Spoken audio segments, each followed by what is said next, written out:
Going, y'all, Todd Smash MTG, and today we're here with a little bit of Magic discussion. This is going to be a short video on a topic that is running pretty rampant in the MTG community right now. Does Orange Epiphany deserve or need a ban in Standard?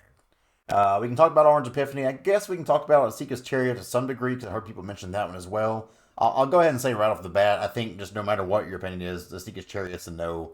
The card's obviously very good, but it's a 4 mana that makes 2/2s. I mean, obviously it can do a lot of stuff. But not ban worthy at all. Just take that one out of the discussion. It's definitely a good card, provides a lot of value, but I don't see a role with that and gets banned. Okay, that's it. That's it with the Esika's Chariot. Let's move on to Orange Epiphany. To keep this kind of short and simple, I'm going to give the reasons that I think you could ban Epiphany and the reasons I think it don't think it should be banned. To ban the card, for one, and most important out of anything, it's a pretty miserable play experience to play against the card.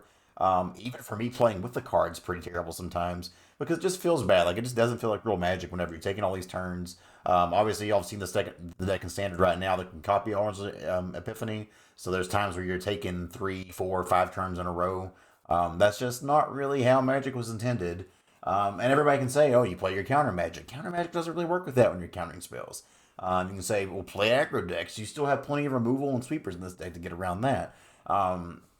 There's obviously ways to beat it. There's ways you can bet a game around it. And especially if you build really hard into these ones that are going all in on copy and Orange Epiphany, you get a Test of Talents in there or something like that, then yes, you can definitely just ruin that deck.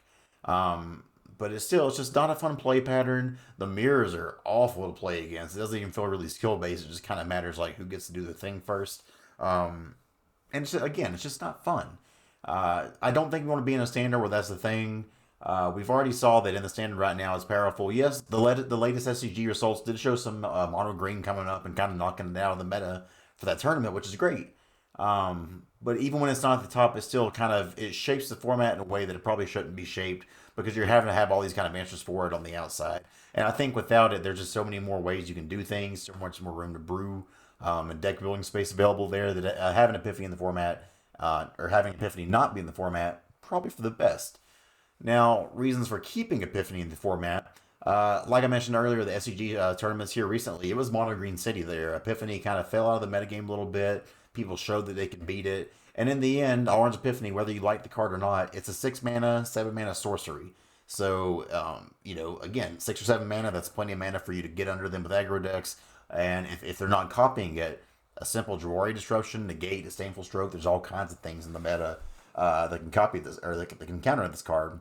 So there's a lot of different ways to get around that there. So as far as other reasons to keep it here, people have already mentioned, other sets are coming out decently soon enough. Crimson Vow will be around the corner before you know it. Maybe they print answers in that set that can kind of shut down Epiphany and make it not as good. So maybe the rationale here is you let Epiphany stay in the format, wait till Crimson Vow to come out and see if there's answers there that can stop it. Which is very valid. I totally get it. And again, you don't want to be a game where, Magic, even though a lot of us play it online in Arena, the paper format's still a real thing, even though it's not fully going up right now. And it really does. It sucks to buy these cards and invest money in these things, and then you just have the thing ripped out from under you with bans. That said, we're kind of in a different world right now. Paper Magic's still not really in full force like it was, and it probably won't be for a while just due to the COVID-19 pandemic and all that kind of stuff. So I think if you're going to be doing these kind of bans, then now's the time to do it.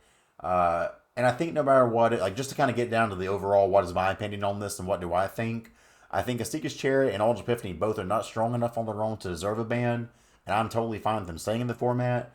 But Epiphany itself really isn't. It's just not a fun card. It's not a fun play pattern when you have to play with or against these kind of things.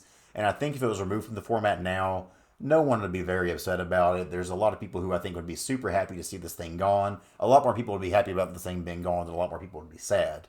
And it's one of those things, while I get the risk of waiting to Crimson Vow and see if there's answers for it, let's say it comes out and there's not really an answer for it, and you still see Epiphany floating around, then you've wasted months of precious, viable Standard that could have been played, and just kind of wasted it all because of this one card shaping the format.